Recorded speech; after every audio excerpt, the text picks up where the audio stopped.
ప్రచారం చేస్తే అసమానతలు గురవుతున్న వర్గాలు సమానత్వం దిశగా అడుగులేయడం కోసం ఎన్నో మార్గాలు ఎన్నుకున్నారు.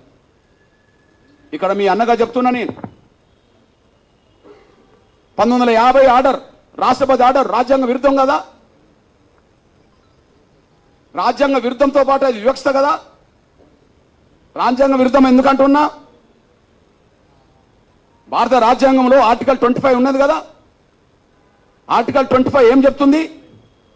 ఈ దేశ పౌరులకు వాళ్ళు ఇష్టమున్న మతాన్ని ఎన్నుకోవచ్చు, వాళ్ళు ఇష్టమున్న మత విశ్వాసాలు కలిగి ఉండవచ్చు అని చెప్పి ఆర్టికల్ 25 చెప్తున్నది కదా. ఆర్టికల్ 25 చెప్తున్నది కదా. అదే సమయంలో ఆర్టికల్ 14, 15 ఏం చెప్తున్నది? సమానత్వం హక్కు అని చెప్తున్నది కదా. లింగ పరంగా, మత పరంగా, కుల పరంగా వివక్ష ప్రదర్శించవద్దు,